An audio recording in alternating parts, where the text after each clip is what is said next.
어둠이 내려앉은 산길, 우리는 숨을 죽이고 달렸습니다. 아빠의 손을 꼭 잡은 채 한 걸음 또 한 걸음. 뒤에서 들려오는 군화 소리에 심장이 미친 듯 뛰었어요. 그날의 달빛 아래 우리는 단 하나의 희망만을 향해 도망쳤습니다. 한 가족의 탈북 이야기 시작합니다. 나는 창밖으로 어슴풀에 비치는 달빛을 바라보며 손에 쥔 부모님의 사진을 다시 한번 꼭 쥐었다. 사진 속 엄마는 여전히 젊고 환하게 웃고 있지만 그 웃음 뒤에 숨겨진 세월의 아픔은 내 마음을 저미게 했다. 엄마가 먼저 한국에 가신 지도 벌써 5년이 지났다. 매번 중국 폰으로 연락이 닿을 때마다 그녀의 목소리는 따뜻했지만 그 따뜻함이 내 마음속을 채우지 못했다. 나를 비롯한 동생들과 아빠가 아직 북한에 남아있다는 현실이 너무도 무겁게 다가왔다. 나는 18살. 어린 나이에 세상이라는 것을 아직 다 알지 못하지만 가족과 함께할 수 있는 마지막 기회가 머지않았다는 것을 직감했다. 아버지와 엄마는 오래전부터 약속을 하셨다. 엄마가 먼저 한국으로 가서 안전을 확보하면 아버지가 우리를 데리고 탈북하겠다는 계획이었다. 하지만 시간이 흐르고 상황은 점점 어려워졌다. 아빠가 하던 중국과의 무역도 김정은의 규제로 끊기고 생계는 점점 더 힘들어졌다. 부모님의 걱정과 서름, 그리고 나 자신이 부모님을 다시 볼 수 있을까 하는 두려움이 뒤섞여 마음은 혼란스러웠다. 그날 아침 아빠는 나를 깨우며 오늘 학교 가지 말아라고 하셨다. 평소처럼 등교 준비를 하던 내가 얼어붙은 듯 멈춰섰다. 그 순간 내 심장은 미친 듯이 뛰었다. 아빠는 이미 모든 준비를 끝내고 가족이 함께 탈북할 계획을 구상하고 있었다. 할머니와 동생들까지 모두 안전하게 데리고 가야 한다는 부담감이 아빠의 눈빛에서 느껴졌다. 나 역시 두려움과 긴장으로 몸이 떨렸지만 부모님을 다시 만나고 싶은 마음이 그 모든 공포를 누르고 있었다. 짐을 싸는 동안 아빠와 할머니는 작은 소리로 서로를 다독이며 필요한 물품을 챙겼다. 쌀, 된장, 김치, 물, 최소한의 식량과 의류, 그리고 작은 생필품까지. 작은 배낭에 모든 것을 담으며 손이 떨렸다. 나는 눈으로 하나하나 확인하면서 마음속으로 다짐했다. 살아서 엄마를 꼭 다시 만날 거야. 우리는 해가 뜨기 전 아직 세상이 잠든 시간에 몰래 집을 떠났다. 차를 타고 중국 국경 가까이까지 이동하면서 내 심장은 끊임없이 뛰었다. 감시당할 위험, 지나가는 사람들의 시선, 그리고 미처 예상치 못한 모든 변수들이 내 머릿속을 스쳤다. 친구들과 이웃이 걱정하며 보내는 시선이 아직도 눈앞에 아른거렸다. 제발 무사히 마음속으로 반복하며 한 걸음씩 내딛었다. 산길로 접어들면서 공기는 차갑고 날카로웠다. 발밑에 흙은 질퍽하고 달빛만이 우리를 인도했다. 아빠는 주기적으로 달의 위치를 확인하며 방향을 잡았다. 나는 그 달빛에 의지하며 동시에 공포와 긴장을 안고 걸었다. 산속 깊은 곳에서는 초소와 경비대원의 그림자가 나타났다 사라지곤 했다. 작은 소리에도 심장이 뛰고 발걸음을 조심하지 않으면 안 될 정도로 위험했다. 철조망이 보였을 때 아빠가 몸으로 먼저 벌리고 나머지를 안내했다. 나는 가슴이 터질 듯한 공포와 부모를 향한 절박한 마음을 동시에 느꼈다. 중국 산을 넘어 국경에 다다르기까지 우리는 밤낮으로 3일을 걸었다. 먹을 것도 마실 것도 부족했지만 부모를 다시 만날 희망이 우리를 버티게 했다. 국경을 넘어 브로커가 기다리는 안전한 장소에 도착했을 때 나는 처음으로 조금 숨을 돌릴 수 있었다. 세수하고 옷을 갈아입으면서 내 몸과 마음이 한층 가벼워지는 느낌이었다. 그때 처음으로 엄마에게 전화를 걸었다. 엄마, 우리 중국에 있어요. 엄마는 놀랐지만 곧 안도와 눈물이 섞인 목소리로 응답했다. 그 순간 18년의 나에게 탈북은 단순히 도망이 아닌 살아남아 가족을 다시 만나는 운명이었다. 나는 어린 나이에도 선택을 내려야 했고 그 선택으로 모든 것을 걸어야 했다. 두려움, 공포, 피로, 불안 속에서도 부모님을 다시 볼 수 있다는 희망이 내 마음을 지탱했다. 그날 밤 나는 달빛 아래에서 다시 한번 마음속으로 다짐했다. 무사히 반드시. 중국 국경으로 향하는 길은 끝없이 이어진 산길과 밤의 어둠 속에서 시작되었다.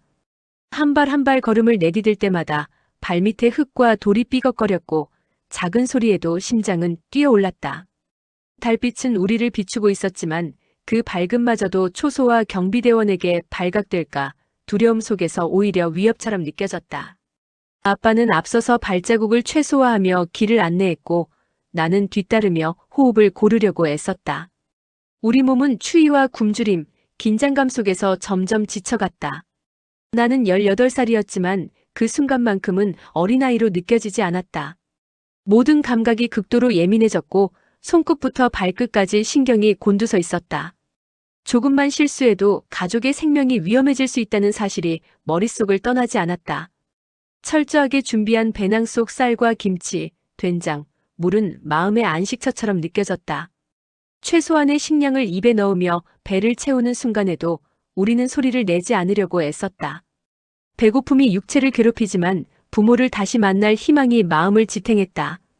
산길을 따라 이동하면서 나는 달빛을 관찰했다. 아빠는 일정 시간마다 달의 위치를 체크하며 방향을 잡았다.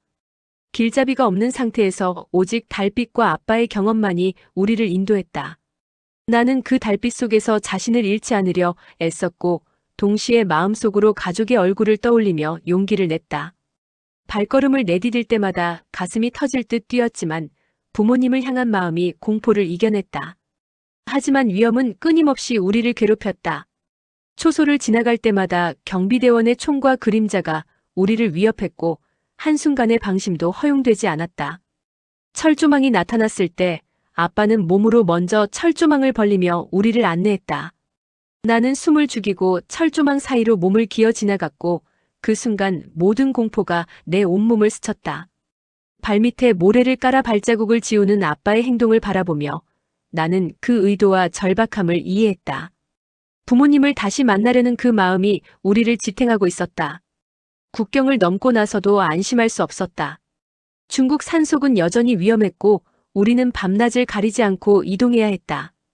굶주림과 피로는 극심했지만 부모를 향한 희망이 그 모든 것을 버티게 했다. 매일 밤 나는 배낭 속 최소한의 음식으로 배를 채우며 가족의 안전을 기도했다. 한 걸음 한 걸음이 생사를 건 선택이었고 그 선택이 우리의 운명을 결정했다. 중국 내 안전한 장소에 도착했을 때 브로커가 기다리고 있었다. 우리는 세수와 옷 갈아입기를 하고 겨우 조금 숨을 돌릴 수 있었다. 브로커의 안내로 중국폰을 통해 엄마에게 연락을 했고 우리 중국에 있어요라는 메시지가 전달되었다. 엄마의 놀란 목소리 속에 담긴 안도는 우리를 위로했다. 이제 한국으로 가기 위한 단계가 남아 있었지만 적어도 잠시 동안은 몸과 마음을 안정시킬 수 있었다. 하지만 마음 한켠에는 여전히 긴장이 남아 있었다. 중국 경찰과 경비대가 언제 나타날지 알 수 없었고 브로커가 안내하는 길이 항상 안전하다는 보장은 없었다. 산길과 시골도로, 작은 마을과 국경 근처의 숲을 지나며 우리는 끊임없이 주위를 살피고 발자국을 지우며 이동해야 했다. 밤마다 달빛을 확인하고 주변의 작은 소리에도 귀를 기울이며 나는 숨을 죽이고 가족을 지켜야 한다는 책임감을 느꼈다. 중국 산을 넘은 이후에도 우리는 국경까지 계속 이동했다. 낮에는 숲속 그늘을 이용하고 밤에는 달빛과 별빛을 의지하며 걸었다. 아빠와 할머니는 피로에도 불구하고 앞서서 길을 안내하며 서로를 격려했다. 나는 그들의 용기와 헌신을 마음속 깊이 새기며 부모를 다시 만나겠다는 결심을 다시 한번 다졌다. 18살의 어린 나이지만 그 순간만큼은 한 사람의 운명을 짊어진 성인처럼 느껴졌다. 중국 산을 무사히 넘어왔지만 안심할 수 있는 순간은 없었다. 오히려 긴장이 더 깊어졌다. 산속을 지나고 나서 도착한 작은 마을은 겉보기엔 평화로워 보였지만 언제 경찰이나 경비대가 나타날지 알 수 없었다. 아빠와 할머니 그리고 나까지 우리는 한 발짝 한 발짝을 조심스럽게 내디뎠다. 배낭은 점점 무겁게 느껴졌고 몸은 굶주림과 피로로 절로 떨렸다. 나는 걸음을 옮기면서도 계속 뒤를 돌아보았다. 산길에서 쫓기던 공포가 아직도 생생하게 남아있었기 때문이다. 브로커가 약속한 작은 집에 도착했을 때 우리는 잠시 숨을 돌릴 수 있었다. 문을 닫자마자 나는 바닥에 앉아 몸을 던졌다. 팔과 다리는 굳어 있었고 심장은 여전히 빠르게 뛰고 있었다. 브로커는 조용히 우리를 맞이하며 세수와 간단한 식사를 준비해 주었다. 물 한 모금 그리고 조금의 음식이었지만 그것만으로도 생명이 다시 살아나는 느낌이었다. 나는 배를 채우면서도 마음속 깊이 긴장을 풀 수 없었다. 밖에서는 언제라도 위험이 우리를 덮칠 수 있었다. 그동안 연락이 닿지 않았던 엄마에게 중국 폰으로 연락을 하라는 브로커의 말에 나는 떨리는 손으로 전화를 들었다. 엄마, 저희 지금 중국에 있어요. 짧은 문장에 담긴 절박함과 희망이 엄마에게 전해지길 바라며 나는 숨을 죽이고 버튼을 눌렀다. 전화 너머에서 들려오는 엄마의 놀란 목소리는 동시에 안도와 기쁨이 섞여 있었다. 정말 무사히 도착했구나. 그 한마디에 눈물이 핑 돌았다. 나는 오랜 시간 참아왔던 감정을 간신히 억누르며 앞으로의 여정에 집중해야 함을 상기시켰다. 브로커는 중국 내 안전 경로와 이동 계획을 설명했다. 우리는 낮에는 사람들이 적은 시골길을 이용하고 밤에는 숲과 산을 이용해 이동해야 했다. 길잡이는 브로커였지만 그조차도 완벽한 안전을 보장할 수는 없었다. 매 순간 우리는 서로를 바라보며 눈빛으로 신호를 주고받았다. 작은 소리, 발자국 하나도 놓치지 않고 주시하며 이동해야 했다. 나는 걸음을 옮길 때마다 부모님을 다시 만나겠다는 마음으로 몸을 움직였다. 그 과정에서 아빠는 달빛과 별빛을 이용해 방향을 잡았다. 여기서 오른쪽으로 가면 안전해. 조금만 더 가자. 아빠의 목소리는 낮았지만 단호했다. 나는 뒤따르며 숨을 고르면서도 심장이 터질 듯 뛰는 것을 느꼈다. 할머니는 피곤함에도 불구하고 뒤를 살피며 우리를 격려했다. 채령아, 조금만 더 참자. 곧 안전한 곳이 나올 거야. 그 한마디가 내 마음에 큰 힘이 되었다. 중국 내 이동은 단순히 걸어가는 것이 아니었다. 우리는 산과 시골 마을, 작은 개울과 숲을 넘나들며 숨어 다녀야 했다. 물과 음식은 제한적이었고 배고픔과 피로는 육체를 갉아먹었다. 하지만 부모를 향한 절박한 마음이 모든 것을 견디게 했다. 나는 몸이 지쳐 쓰러질 것 같은 순간에도 부모님 얼굴을 떠올리며 한 걸음 한 걸음 걸었다. 그 마음속에서 희망과 공포가 동시에 뒤엉켰다. 며칠이 지나고 브로커가 약속한 차량이 우리를 기다리는 장소에 도착했다. 택시를 타고 이동하면서도 긴장은 풀리지 않았다. 경찰이나 초소가 언제 나타날지 모르는 상황에서 우리는 서로의 몸과 발걸음을 주시하며 이동했다. 작은 움직임 하나에도 심장은 뛰었고 손은 떨렸다. 하지만 그 모든 긴장과 공포 속에서도 부모님을 다시 만날 수 있다는 희망은 우리를 버티게 했다. 중국 내 이동 동안 나는 많은 것을 배웠다. 생존은 단순히 몸을 숨기는 것이 아니라 마음을 다잡고 절박함과 희망을 동시에 품는 것이었다. 18살의 나는 어린아이였지만 가족의 안전을 책임지는 성인의 무게를 느꼈다.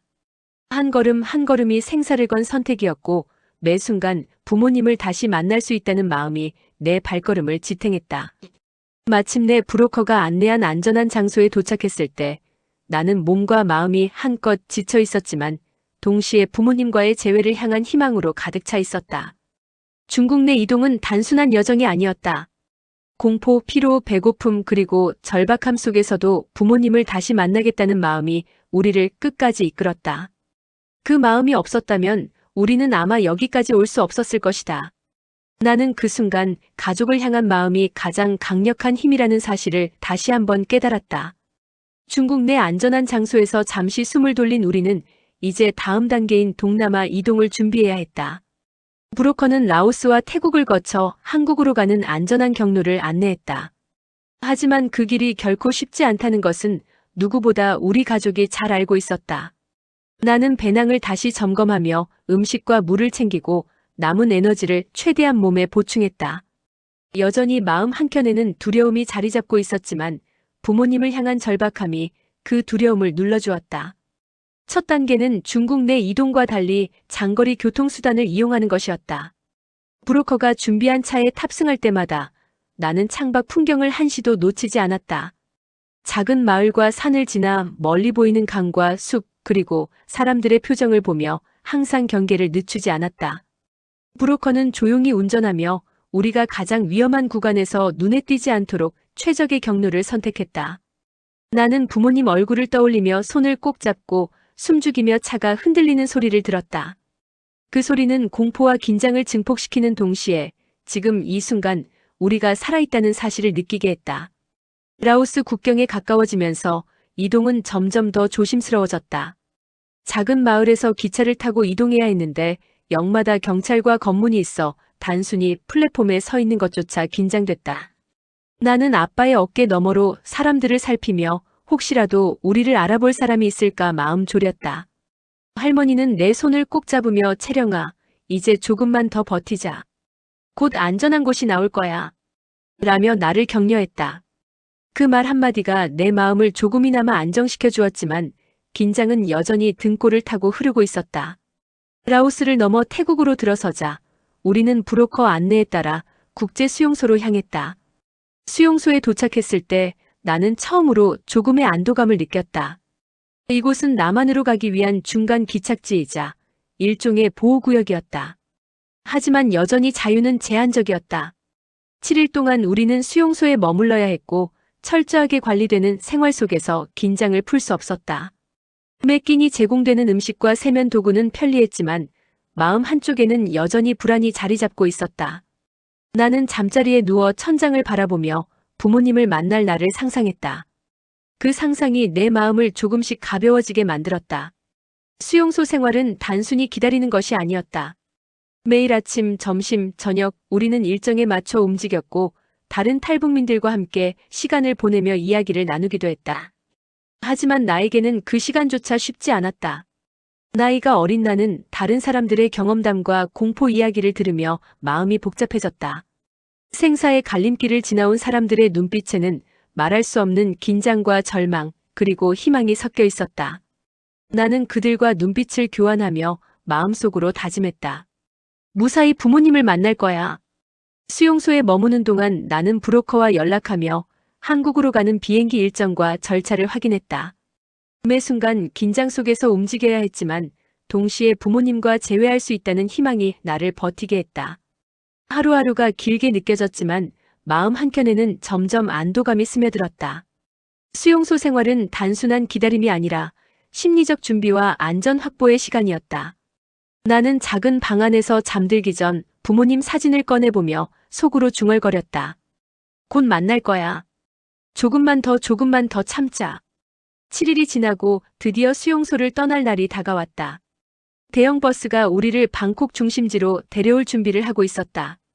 버스에 오르며 나는 창밖을 바라보았다. 낮은 건물과 길거리 사람들, 그리고 바쁘게 움직이는 차량들 속에서 나는 이 모든 풍경이 신기하게 느껴졌다. 북한과는 전혀 다른 풍경, 자유로움과 활기가 느껴지는 이곳에서 나는 부모님과 재회할 순간을 상상하며 가슴이 두근거렸다. 긴장과 두려움은 여전히 남아 있었지만 희망이 그 모든 감정을 덮어버렸다. 방콕에서 며칠을 더 기다린 후 우리는 한국행 비행기를 탈 수 있었다. 비행기를 타는 순간 나는 처음으로 마음속 깊이 안도의 숨을 내쉬었다. 이제 부모님을 향한 여정의 마지막 단계에 들어섰다는 확신이 들었다. 16살의 나는 어린 나이지만 그동안 겪은 모든 공포와 피로, 그리고 절박함을 이 순간에 전부 녹여 부모님을 만날 수 있다는 희망으로 채웠다. 이렇게 수용소와 동남아 이동은 단순한 여정이 아니라 생사와 희망이 교차하는 심리적 시험이었다. 두려움 속에서도 절박함과 희망으로 버티며 부모님과 재회할 날을 기다리는 내 마음은 점점 단단해졌다. 그 마음이 없었다면 나는 지금 이 자리에서 한국으로 가는 비행기에 오를 수 없었을 것이다. 나는 가족을 향한 절박함과 용기로 다시 한 걸음씩 미래를 향해 나아갔다. 방콕에서의 며칠간 기다림은 나에게 긴장의 연속이었다. 하루하루가 길게 느껴졌고 마음 한편에는 부모님을 만나기 전 마지막 관문에 대한 두려움이 자리 잡고 있었다. 하지만 동시에 내 안에는 희망과 설렘이 자라나고 있었다. 부모님을 만날 수 있다는 생각만으로도 내 심장은 미친 듯이 뛰었다. 브로커의 안내에 따라 우리는 마침내 한국행 비행기에 올랐다. 비행기 안은 낯설고 공기마저 무겁게 느껴졌지만 나는 창밖 구름을 바라보며 부모님 얼굴을 떠올렸다. 마음속으로 계속 속삭였다. 곧 만날 수 있어. 조금만 더 참자. 인천공항에 도착했을 때 나는 16살의 어린 나이였지만 긴장과 두려움을 이겨내고 한 발 한 발 걸음을 옮겼다. 국정원 직원들이 우리를 맞이했다. 그들은 엄격하지만 친절하게 우리를 인솔하며 공항 내에서 이동하는 모든 과정을 안내했다. 나는 아직 긴장감이 풀리지 않아 손을 꽉 움켜쥐고 있었고 아빠와 할머니 역시 긴장한 표정을 감추지 못했다. 하지만 그 안에서도 부모님을 향한 절박함과 기대가 우리를 앞으로 나아가게 했다. 국정원 직원들은 우리를 버스에 태웠고 이동하는 동안 나는 창밖을 계속 바라보았다. 북한에서는 상상조차 할 수 없었던 깨끗한 거리, 질서정연한 도로와 건물들, 활기찬 시민들. 모든 것이 신기하고 낯설었다. 나는 마음속으로 다시 한번 다짐했다. 여기까지 올 수 있었던 건 내가 포기하지 않았기 때문이야. 이제 조금만 더 심장이 빠르게 뛰었지만 한편으로는 부모님과 재회할 순간이 점점 가까워진다는 안도감도 느껴졌다. 버스가 목적지인 입소시설 앞에 도착했다. 국정원 직원들이 안내하는 길을 따라 우리는 조용히 걸었다. 시설 입구에 들어서자 내 눈앞에는 이전까지 경험해보지 못한 깔끔하고 정돈된 공간이 펼쳐졌다. 북한에서 보던 모든 것과는 달랐다. 나는 잠시 숨을 고르며 주변을 살폈다. 깨끗하게 관리된 건물, 규칙적으로 배치된 생활 공간, 그리고 친절하지만 절제된 직원들의 태도. 모든 것이 나에게 신선한 충격이었다. 이곳이 바로 부모님과 재회를 준비하는 중간 지점이라는 사실이 내 마음을 조금은 안정시켜 주었다. 입소 후 우리는 기본적인 생활용품과 식사를 제공받았다. 나에게는 그 단순한 일상이 낯설고 신기했다. 북한에서라면 상상조차 할 수 없던 상황이었다. 나는 배식대 앞에서 음식을 받으며 할머니와 아빠의 표정을 살폈다. 그들의 눈빛에는 긴장과 안도 그리고 부모님을 만나게 될 기대가 섞여 있었다. 나는 마음속으로 다짐했다. 이제 조금만 더 버티면 부모님을 만날 수 있어. 식사를 마치고 방으로 돌아오는 길, 나는 작은 창문으로 바깥을 바라보며 한국 사회의 활기를 느꼈다. 모든 것이 새롭고 신기했지만 동시에 두려움과 경계심은 여전히 내 마음속에 남아 있었다. 며칠이 지나고 입소 절차와 필요한 서류가 마무리되었다. 이제 한국 사회로 나갈 준비가 되었다는 신호였다. 나는 심장이 터질 듯한 긴장과 설렘 속에서 부모님을 만날 순간을 상상했다. 어린 나이임에도 불구하고 그동안의 탈북 과정에서 겪었던 공포와 피로, 그리고 절박함이 한꺼번에 몰려왔다. 눈물이 고였지만 나는 꾹 참았다. 이 눈물은 부모님과 재회할 순간을 더욱 소중하게 만들 것임을 직감했기 때문이다. 마침내 우리는 입소시설을 나섰다.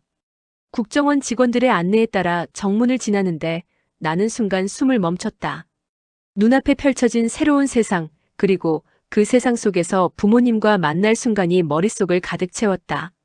나는 손을 꼭 쥐며 마음속으로 부모님을 불렀다. 엄마, 아빠 나왔어요. 이제 곧 만날 수 있어요. 눈앞의 현실이 믿기지 않았지만 동시에 내 마음은 그 어느 때보다 단단하고 확고했다. 이 순간 나는 어린 나이에도 불구하고 스스로의 선택과 용기에 대해 생각했다. 모든 두려움과 위험을 이겨내고 여기까지 올 수 있었던 것은 가족을 향한 절박함과 희망 덕분이었다. 나는 앞으로 걸어갈 길이 쉽지 않겠지만 부모님과 재회하는 순간 그 모든 고통이 가치 있는 것임을 알 수 있었다. 한국 사회에서의 첫 발걸음은 단순한 이동이 아니라 새로운 삶과 희망의 시작이었다. 이렇게 한국 입국과 국정원 인솔을 통한 입소 과정은 생사와 희망, 긴장과 안도가 교차하는 심리적 경험이었다. 16살의 나는 어린 나이에도 불구하고 부모님을 향한 절박함과 용기로 이 모든 과정을 견뎌냈다. 이제 남은 것은 단 하나, 부모님과의 재회였다. 마음속 절박함과 희망이 내 몸을 채우며 나는 한 발 한 발 새로운 삶으로 나아갔다. 국제 수용소에서 며칠을 보내며 마음은 한없이 복잡했다. 부모님과의 재회가 머지않았다는 사실은 희망이자 설렘이었지만 동시에 불안과 긴장이 내 마음을 조여왔다.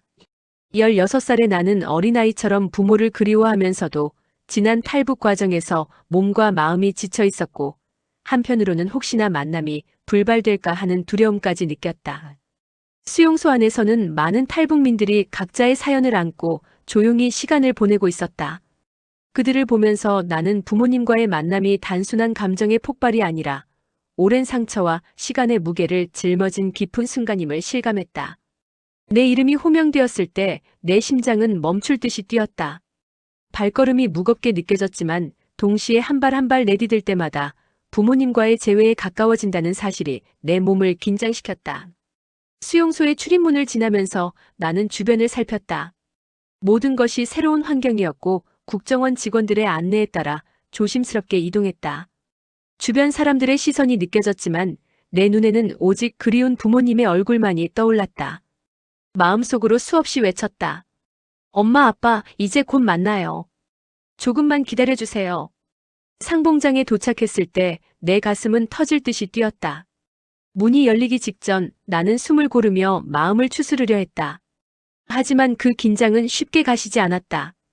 탈북 과정에서 겪은 공포와 피로, 수많은 위험을 견뎌온 나는 이제 마지막 관문 앞에서 두려움과 설렘이 뒤섞인 복합적인 감정을 느꼈다. 눈앞에는 부모님이 있다. 하지만 내 시선이 닿지 않는 순간에도 마음속 깊은 곳에서는 불안이 계속해서 속삭였다. 혹시 상황이 잘못되면 어떡하지? 혹시 부모님이 나를 못 알아보면 어떡하지? 수많은 생각이 머릿속을 스쳐 지나갔다. 드디어 문이 열리고 부모님이 모습을 드러냈다. 그 순간 내 눈앞이 흐려졌다. 말로 설명할 수 없는 감정이 내 안에서 폭발했다. 아버지의 얼굴, 어머니의 눈빛, 5년 동안 기다려온 그 순간이 현실로 다가왔다. 마음속에서 눈물이 솟구쳤지만 나는 참으려 했으나 결국 손을 내밀고 부모님에게 달려갔다. 포옹과 눈물이 동시에 터져나오면서 그동안의 고통과 두려움, 그리고 그리움이 한꺼번에 쏟아졌다. 부모님 역시 눈물을 감추지 못하며 나를 꼭 끌어안았다. 그 순간 말은 필요 없었다. 포옹만으로 서로의 마음을 확인할 수 있었다. 포옹을 하면서도 내 마음은 복잡했다. 기쁨과 안도, 그리고 지난 시간 동안 느꼈던 미안함과 아쉬움이 섞여 있었다. 왜 이렇게 늦었을까? 그동안 부모님이 겪었을 고생은 어땠을까? 나는 한동안 가슴속에서 복잡한 감정을 정리할 수 없었다. 하지만 동시에 지금 이 순간 부모님과 함께 있다는 사실이 내 마음을 따뜻하게 만들었다. 모든 고통과 위험, 절망과 두려움이 순간적으로 의미를 갖게 되는 시간이었다. 상봉장 안에서는 서로의 손을 잡고 눈빛을 주고받으며 천천히 이야기를 나누었다. 부모님의 목소리를 들으면서 나는 그동안 상상 속에서만 그리던 소리를 현실로 경험했다. 부모님도 마찬가지였다. 오랜 시간 떨어져 있던 마음의 거리와 오해, 그리고 그리움이 눈빛 속에서 오롯이 드러났다. 나는 이 순간을 오래도록 기억하고 싶었다. 부모님과의 재회는 단순한 만남이 아니라 우리 가족의 상처와 기다림, 절망과 희망이 모두 뒤섞인 복합적인 경험이었다. 그날 이후로 나는 부모님 곁에서 한 걸음씩 새로운 삶을 배우기 시작했다. 탈북 과정에서 겪었던 공포와 두려움, 그리고 부모님을 향한 절박한 마음이 이제는 부모님과 함께하는 순간의 기쁨과 희망으로 바뀌었다. 하지만 마음 한편에는 여전히 지난 시간의 상처와 그리움이 남아 있었다. 이 모든 감정이 나를 더욱 단단하게 만들었고, 이제 나는 부모님과 함께하는 새로운 삶을 받아들이고 준비할 수 있었다. 부모님과의 포옹이 끝나고 나는 잠시 숨을 고르며 주변을 둘러보았다. 상봉장 안에는 여전히 다른 가족들의 재회가 이어지고 있었지만 내 마음은 오직 우리 가족에게만 집중되어 있었다. 손을 꼭 잡은 채 나는 부모님의 눈을 바라보며 지난 5년 동안 겪었던 고통과 그리움을 떠올렸다. 어린 시절 엄마가 먼저 떠난 후 느꼈던 공허함과 외로움, 아버지와 함께 탈북을 준비하며 겪은 공포와 긴장, 중국 국경을 넘어 동남아로 이동하는 동안의 불안과 피로가 한꺼번에 떠올랐다. 그 모든 시간들이 이제 단순히 기억으로 남아 부모님의 온기와 손길 속에서 조금씩 녹아내리는 듯했다. 엄마는 내 머리를 쓰다듬으며 속삭였다. 채령아, 많이 힘들었지? 이제 다 괜찮아. 그 말 한마디에 나는 숨겨왔던 눈물이 터져나왔다. 어린아이처럼 울면서도 마음속 깊은 곳에서는 안도감과 기쁨이 차올랐다. 아버지 또한 조용히 내 손을 잡고 말했다. 이제 함께 있으니 걱정 말아라. 그 순간 말로 다 표현할 수 없는 감정이 내 안에서 폭발했다. 기쁨과 안도, 지난 시간 동안 느꼈던 죄책감과 아쉬움, 그리고 미래에 대한 기대가 모두 뒤섞여 나를 흔들었다. 나는 부모님과 함께 천천히 걸으며 그동안 말하지 못했던 이야기들을 꺼냈다. 탈북 과정에서 느꼈던 공포와 피로, 그리고 부모님을 향한 그리움과 절박함을 이야기할 때 부모님은 눈물을 글썽이며 내 이야기에 귀를 기울였다. 우리는 서로를 이해하며 오랜 시간 쌓인 오해와 불안을 조금씩 풀어냈다. 부모님 역시 떠나 있는 동안 느꼈던 외로움과 죄책감을 솔직히 털어놓았다. 서로의 마음을 확인하며 나는 그동안 느꼈던 상처와 고통이 이제야 조금씩 치유될 수 있다는 희망을 품었다. 상봉 후 며칠 동안 우리는 함께 시간을 보내며 한국 사회에 적응하기 시작했다. 나는 부모님과 함께하는 매 순간을 소중히 느끼며 작은 일상 속에서도 감사함과 행복을 발견했다. 함께 밥을 먹고 집안을 둘러보며 학교와 친구 이야기를 나누는 순간순간이 이전에는 상상할 수 없었던 평화와 안정감을 주었다. 하지만 마음 한편에는 여전히 탈북 과정에서 겪은 공포와 위험의 그림자가 남아 있었다. 그것은 쉽게 사라지지 않았고 때로는 부모님을 향한 죄책감과 미안함으로 마음을 무겁게 했다. 그러나 부모님은 나를 이해하며 기다려주었다. 채령아, 이제 다 지나간 일이야. 앞으로 우리 함께할 시간이 중요하단다. 그 말은 내 마음을 단단하게 만들었다. 나는 부모님과 함께하는 새로운 삶을 준비하며 과거의 상처와 두려움을 마주하는 법을 배웠다. 자유로운 한국 사회에서 학교에 다니고 친구를 사귀며 부모님과 함께 가족으로 살아가는 일상은 이전에는 상상할 수 없었던 행복을 가져다 주었다. 나는 동시에 미래에 대한 결심을 했다. 탈북 과정에서 느꼈던 두려움과 절망, 부모를 향한 그리움과 절박함이 나를 강하게 만들었듯 이제는 이 경험을 바탕으로 더 성숙하고 용기 있는 삶을 살아가겠다고 다짐했다. 부모님과 함께하는 순간순간을 소중히 여기고 그동안 느꼈던 외로움과 고통을 딛고 새로운 시작을 만들어 나가리라 마음속으로 굳게 다짐했다. 이제 나는 부모님과 함께하면서 과거의 상처와 그리움을 안고 새로운 삶을 시작한다. 탈북 과정에서의 공포와 긴장, 부모를 향한 절박함과 그리움은 여전히 내 마음속에 남아있지만 그것은 더 이상 나를 올가매는 두려움이 아니라 지금의 나를 단단하게 만드는 힘이 되었다. 부모님과의 재회는 단순한 만남이 아니라 우리 가족이 서로를 이해하고 상처를 치유하며 새로운 삶을 만들어가는 첫걸음이었다. 이 챕터는 재회 후 감정적 여운과 새로운 삶의 시작, 부모와의 관계 회복을 중심으로 약 3,200자 이상으로 작성되었습니다.